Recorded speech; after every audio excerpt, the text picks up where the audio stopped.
Hello and welcome to the Doctor Who Show's hot take for Doctor Who Flux Chapter 2, War of the Sontarans. I'm Dave. And I'm Rob. And that was a lot of title for what was a lot of episode, but we are here. I literally stopped watching this 7 minutes ago. Rob, how long has it been for you? Oh, look, I watched it early this morning and I watched it again at lunchtime, so it's been about 6 hours since I last saw it. Oh, well, not too bad. You've had a little bit more time to digest it than I have, but that's okay. We're going to dive in. Before we do, I just want to make two one-sentence comments about last week, which we said was a lot, and we maybe missed a few things. One, we didn't talk about the fact that monstrosity of a TARDIS console, that abomination of a set, was slowly dying, which was a good thing, but interesting as well.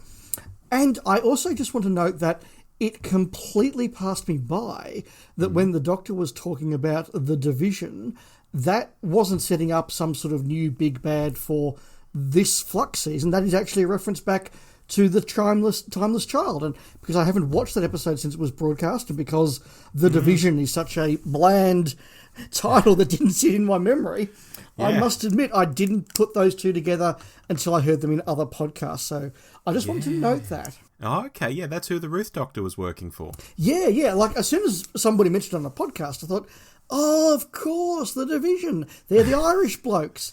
But it did pass me by. I thought that was something that was being set up. So, again, a good thing that it was being linked back to, but a warning shot that sometimes, you need to be really invested in this stuff to pick up all the references. And not everybody goes and listens to half a dozen podcasts after an episode comes out to pick all this up. So I thought that was worth going. Rob, War of the Sontarans. There's a lot to cover, 59 minutes. So to start us off, word of the week, Rob. My word of the week, Dave, is ecclesiastical. You've worked hard on that one. I've had a bit of time. You've had more time. My word of the week is tidal. Tidal, okay. Look, it's called War of the Sontarans. Let's pull back just a little bit first. Did you enjoy the episode, Rob? What's your big picture comment? Look, Dave, I was into it, around 7 a.m. this morning, as I mentioned on the first run through, and in my foggy brain, I was sitting there thinking, hey, Rob, this episode is very good.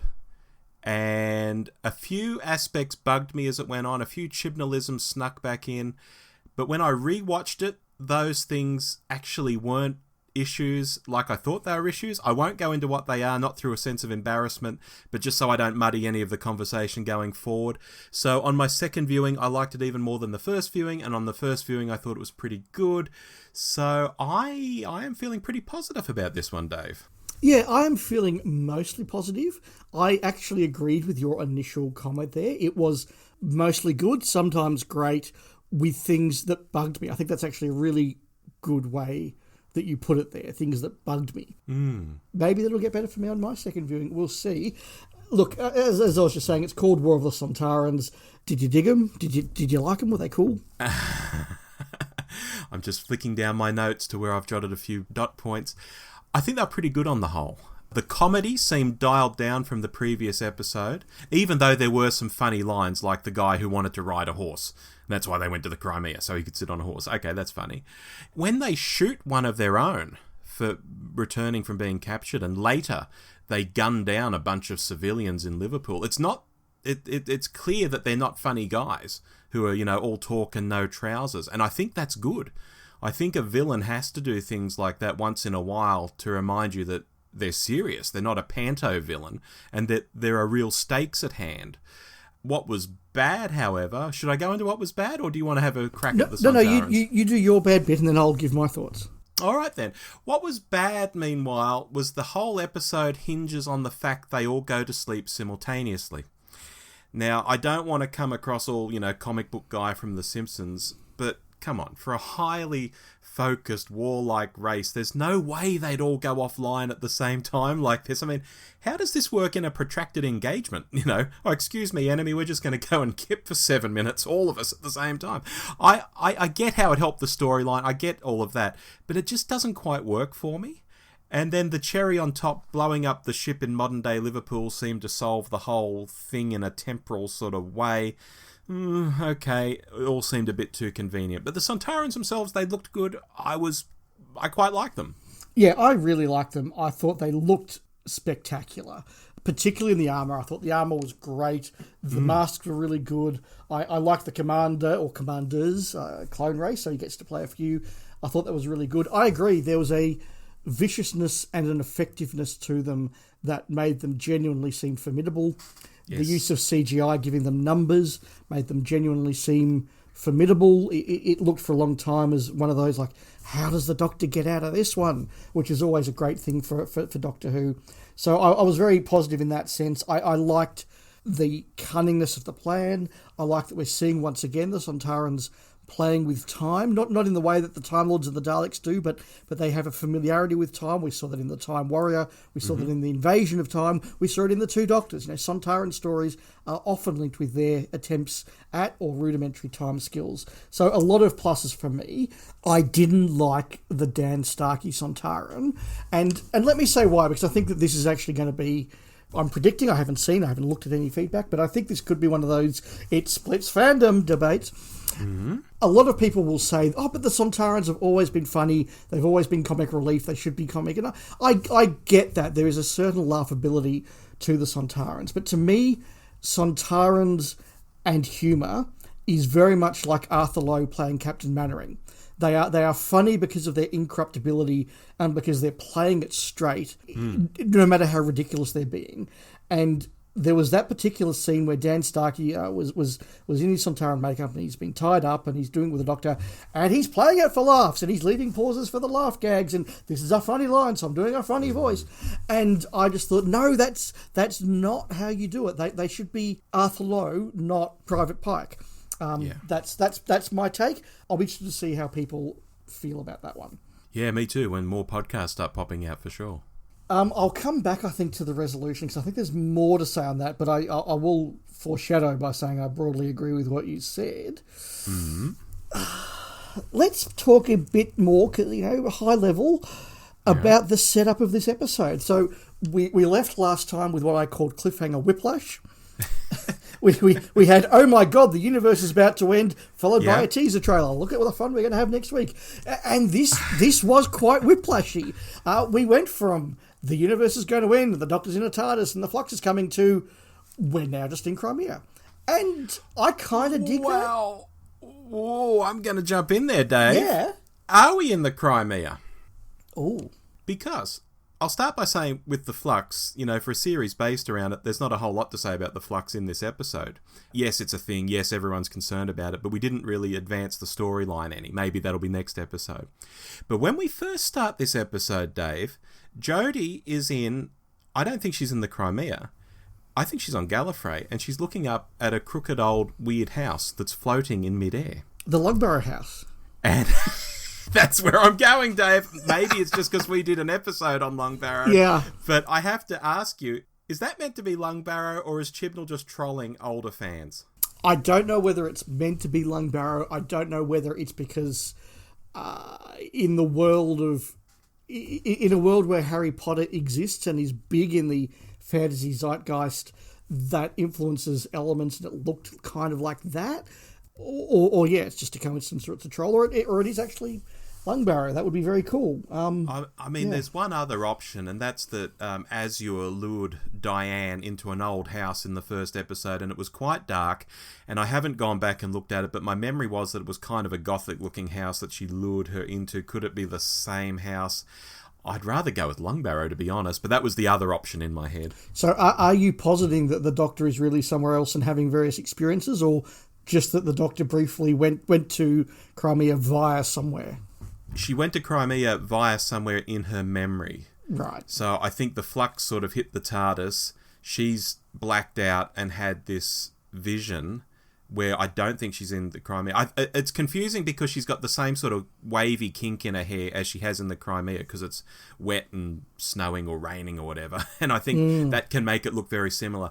But it is meant to be different. It's in black and white. She's in a field with very tall sort of grass around her. It doesn't look like the Crimea at all. It is meant to be a different place. And there's a goddamn floating house that we don't see for the rest of the episode and that has nothing to do with the rest of the episode. I think it's got to be something like Gallifrey or something. Yeah, that's not a bad little pull. And certainly I think it did affirm very quickly that this is not going to be what we thought it might be, which is big convoluted setup episode, a whole bunch of standalones, and then big convoluted conclusion. This was not a standalone. Although it was the Sontaran heavy episode, we did get Dan in Modern Times Liverpool. We did get Yaz somewhere. I liked that. I thought, okay, we're doing proper epic. We're doing proper big. This is actually chapter 2 of an ongoing story. There are lots of threads that are going on, and some are going to get more emphasis in different episodes. But it is actually proper epic, proper ongoing, and I'm here for that. Yeah, it pulls it back a little. I think I said last episode, look, during the Sontaran episode, I don't think we'll flick every 2 minutes to see what the Weeping Angels are doing, because they're going to have their own episode. So we do go all over the place, the companions are all split up and all that, but we weren't looking at everything. There are Cybermen in the next episode. We weren't looking at what the Cybermen are doing, you know. So there's still more to be teased out here and there. That's right. There were no angels this time. I think we got a reference to the tunnels, but I don't think we were in the tunnels this time. There were new things going on. We got the swarm later on. So, yeah, I think this is a very sort of book-like approach, and I'm down for that. I think that's pretty cool, and I'm liking that format. I think it's working well. We have got some Chibnall-isms happening, though. One of them is big character from past comes in there. In fact, Dan even says, is that a real person from real history? Yes, kids, it is. What did we make of all that? Oh, we had a bit of everything, Dave. We also had a countdown towards the end. You know, as we start counting down, you know, it's 5, 4, 3, 2, 1. Exposition. I started making notes on the exposition when it didn't need to be there, especially when there were some really naturalistic lines that were in the dialogue that covered off what the exposition was about anyway. I'd sit there thinking, hey, Chibnall, you know, the audience isn't dumb. Just use those naturalistic lines. That's all you need to do. But at this point, honestly, Dave, talking about Chibnall exposition is like beating a dead horse, so I stopped taking notes after a while. But I am noting it was there again.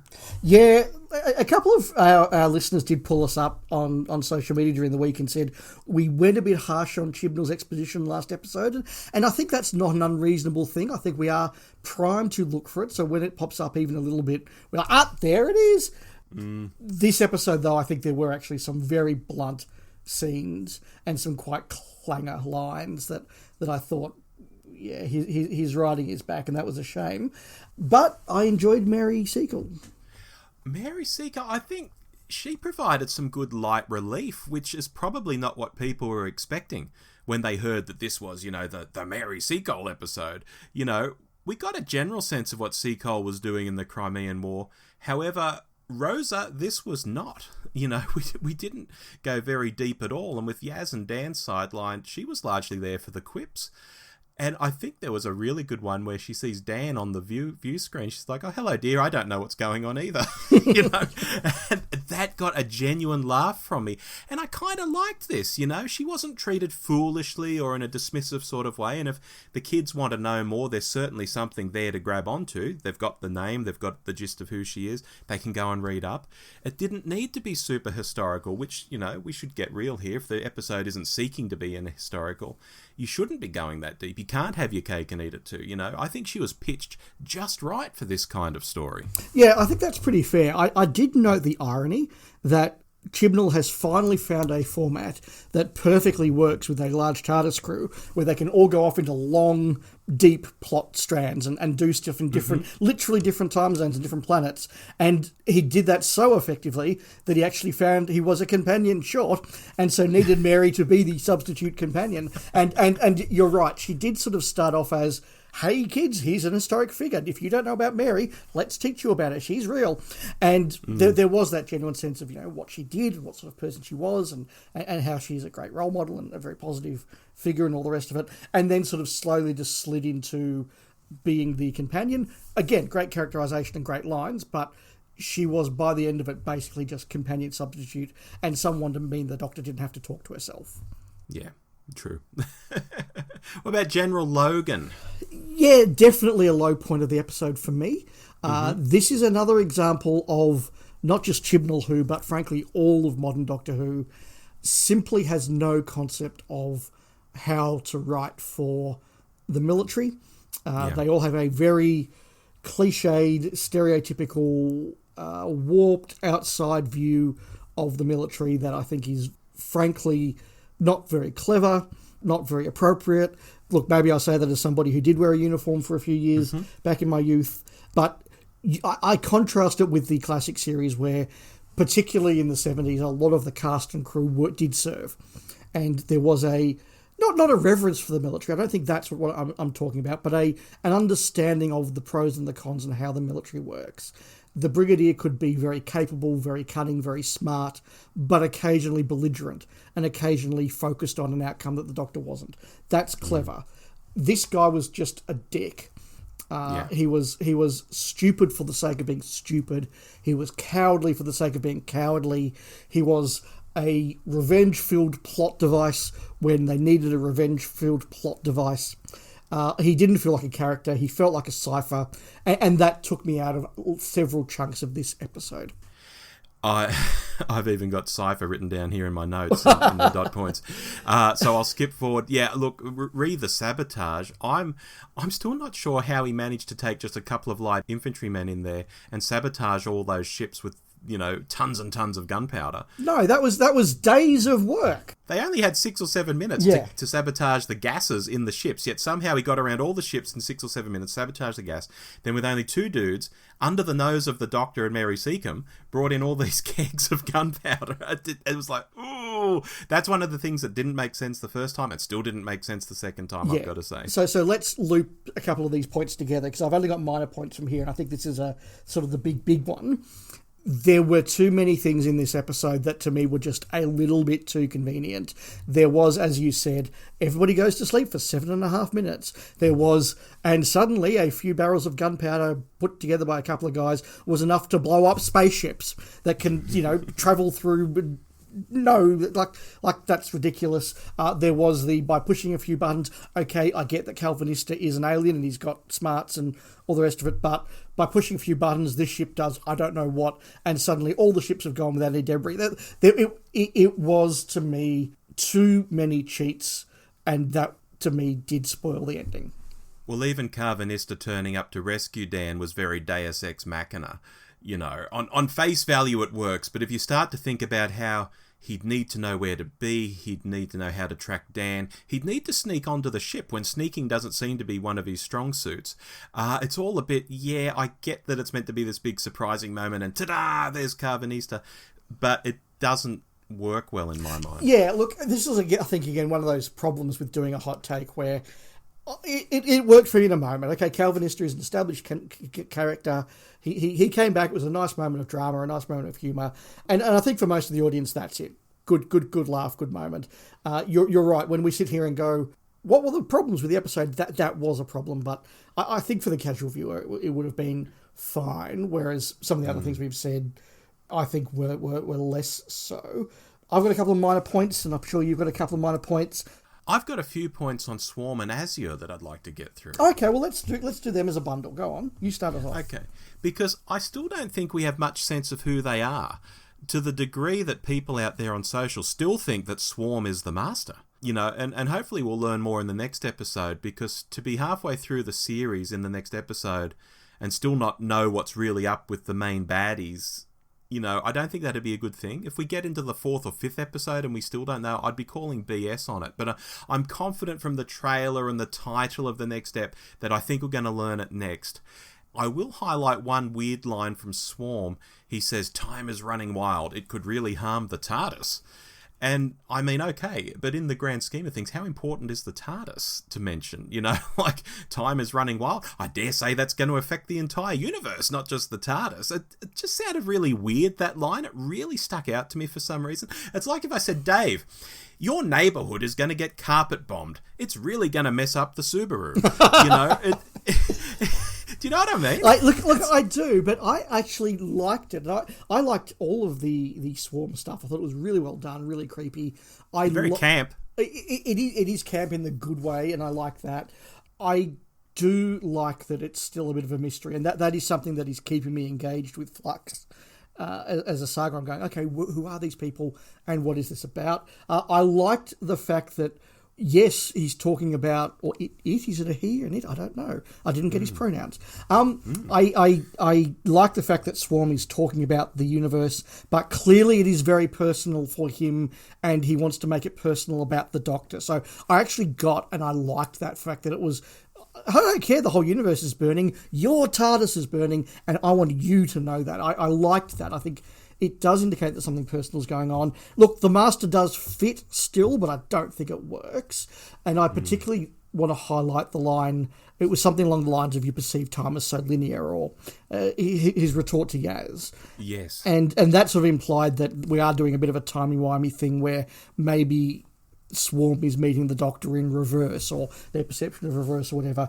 It did also sound very much like the Prophets in Deep Space Nine as well, which I'd had to mention. But I was on board for all the Swarm stuff this time. Okay, cool. I've done another history lesson. Okay. Like I did last week, if you're interested. Yeah, go on. Similar to the Williamson tunnels last week, I've been researching, because Yaz is asked to fix the Mouri and ends up becoming one. Now, in Greek religion and myth, the Morii, also said as sort of Mouri, are known as the Fates, Dave. And they were the incarnations of destiny. There's generally 3 of them, Clotho, Lachesis, and Atropos.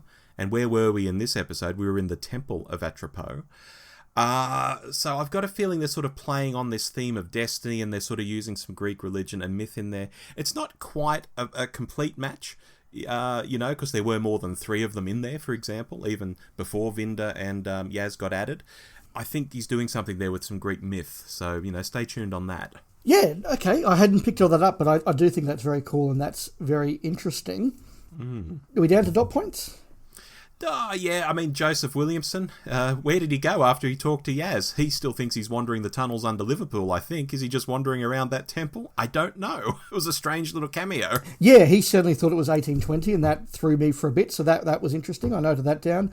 I thought that the companions being split up in that effect was really creepy, and I really liked it. Mm-hmm. References this week, General Logan blowing up the Sontarans and the Doctor flipping out was very strongly a callback to Harriet Jones destroying the Sycorax in Christmas Invasion. It was, and we got a reference to Lynx from the Time Warrior.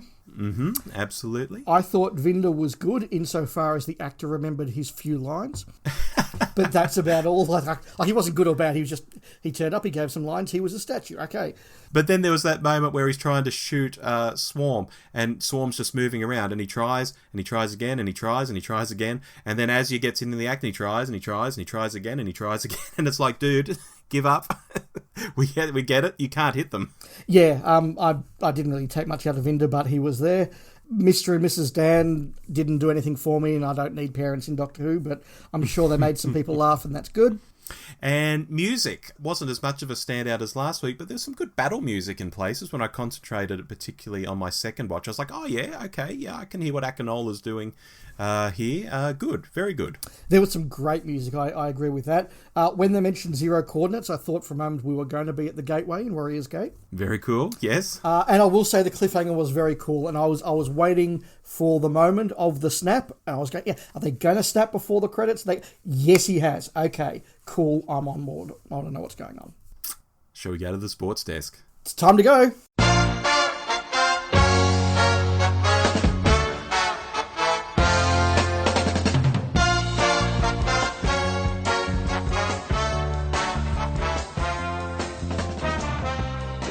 Rob, we are now at our sports desk where we are going to talk about our player of the week, our foul of the week, and our play of the week. We are well and truly going against time right now. So, Rob, your player of the week. Dave, I'm going to do what you did last week and go with Jodie Whittaker. I was sold on almost all of her performance here, as she has really dropped that children's TV presenter persona. Yet she isn't particularly different. She's still her Doctor, but she's shifted into something a bit harder, a bit more serious, and it really works. And the only time the bottom fell out of this was the scene where she asked for a pointy stick and did a bunch of exposition on a whiteboard sort of thing, and reverted back to that earlier sort of children's TV persona. I was disappointed with that, but largely I think she's done really well with the portrayal. Yeah, I agree. Largely she's done very well. There was a moment when I think she got a little bit too scared and panicky again, which I don't think is a good vibe for Jodie, but otherwise, yeah, I think she's good. But my player of the week was Jonathan Watson as Commander Skark. I think he is going to go down as one of the memorable villains of the Chibnall era. He's one of the best revivals of a monster from Classic Who that we've seen. He got that vibe of the Sontarans need to be serious in themselves and take themselves seriously, but kind of a bit comical, but also a bit terrifying. And so, that was definitely my player. Foul of the week, I'll go first, and this could well be a snap because we have discussed it, and my foul of the week was the 7.5 minutes, which, as we've discussed, was utterly ridiculous, and made me throw my hands in the air, so we don't need to keep going over that. We know why it is. Rob, what was yours? Not a snap, but something you have mentioned. Dan's mum and dad. We were introduced to them, but I'm not sure an older couple like that would, within 48 hours of an alien invasion, be running around the streets bopping them with frying pans. You know, the Sontarans are armed to the teeth and they're clearly killing people. I know they shoot like stormtroopers, apparently, as we saw when they were chasing Dan. That was another thing I didn't mention earlier. And I guess the mum and dad made for some humour, but it just didn't feel quite right to me. Oh, it's my foul. Yeah, I would very happily cut them out, and the episode I don't think would be any the worse for it. Correct. Rob, play of the week. Play of the week, I think the Sontarans mounting an invasion of time, and gosh, where have we heard that name before, was quite cool. And the idea that Mouri and the General vaguely knew this word Russia, but didn't know why they knew it, and were adamant that Sontar had always been on the map. It was a cool thing to pull off, because you can then do a big reset and it was never there at all. And, you know, I presume in that situation that time just goes back to normal and that the Russians were there all along, and I guess it might mean that some people will come back to life now who were killed by the Sontarans, but not by the Russians, and they don't die in the Crimea at all. It's quite mind-bending when you start to think of all the ramifications, but I quite like that. Yeah, that was really cool. I agree. That was a really good moment. And we do pull up Chibnall when he's exposition writing his Paul, and I think we do need to pay tribute that was a really good way of just looking at the map and seeing Sontar over Russia and going, okay, now we kind of know where things are going. And it really was a good show don't tell moment. So credit to Chibnall for that. But my play of the week was the execution of the 3 human saboteurs by the Sontarans. Yeah. That was a moment I was coming to this episode. I'm going, I kind of like this. Not quite sure where it's going. Dan Stark, you know what? Oh, wow, they shot civilians. Yeah. These are baddies. These are monsters. Ooh, it's serious now. That was played perfectly well. The way it was directed was really good. Dan's reaction was really good. It was a moment that I think is going to stick in my memory from this episode, and that's a play of the week for me. I thought any moment Dan was going to jump up and say, hey, you guys, and they'd start shooting at him and he'd run off and sort of distract them or something. And that didn't happen, which was great. Yeah, not pulling the punch, I think, was really effective, and it worked really, really well. Before we give our scores, it's time to discuss our word of the week. Rob, you had ecclesiastical, I think. My word of the week, yes, was ecclesiastical, because I think this episode was a bit of a curate's egg for me. Ha-ha! Curate, get it? Ecclesiastical, right, okay. Yeah. You know, there were parts I thought were great, bordering on excellent even, but like I said at the start, there were parts I thought could have been done better, and even on the second watch, I think some of them are still there at least. And so this really was a curate's egg to me, but a mostly good curate's egg, if such a thing exists. Yep, I understand that, and in fact, we're coming from very similar places, because my word was tidal, and I really felt as I was watching this as though there were waves coming over me, and sometimes there'll be a great big wonderful wave, and I'll go, wow, this is doing so much good stuff, and then it would recede, and I'd go, that was a really cringy moment, and then another really cool battle scene would come in, oh, this is it, it's punching, and then I'd go, now his parents are here, why? And it really was this sort of wave of like awesomeness that would pull back, and I'd go, that's just a little bit naff. So I think we're coming from similar points of view, all of which means our scores were, Rob. I'm placing this over the opening episode, but only marginally. So it's an 8 out of 10 for me. And it seems strange to be almost apologetic for that, because 8 out of 10 is actually a really good score, and I hope it makes it absolutely crystal clear. I don't dislike this episode at all, but I think with a tweak here and there, it could have been an 8.5 or even a 9 for me, so I kind of lament that a little. Yeah, I'm going for a 7, which is a 1 down from last week for me. Ooh, okay. 7 is still a very positive score. I enjoyed watching this episode. I wasn't bored at all. It was a good episode, but there were too many annoying things. A poor resolution. The military stuff really grinded my gears, and I didn't like that. And a couple of things that, you know, I just lopped a couple of points off, and I left here feeling less fulfilled than I did last week. But both enjoyable episodes, but a few more problems this time. As you say, when I watch this again, not taking notes, it's possible that the weaknesses will flow over me a lot more. I'm very open to that. But 7 and 8 is, I think, pretty good and pretty fair. Yeah, see how you go. Yeah, absolutely. But we will be back next time. We've had another big cliffhanger that's all going to end, and I'm sure it won't. But until then, I've been Dave. And I've been Rob. And we will speak again. Well, by the time you get this, we'll speak again in 6 days, and then in 7 days, and then again after that. It's a busy month. We'll talk soon. Timey-wimey. Goodbye. Goodbye. You've been listening to The Doctor Who Show with Rob and Dave. Find us online by searching for The Doctor Who Show. We also love it when you write in. Drop us a line anytime at hello@thedwshow.net.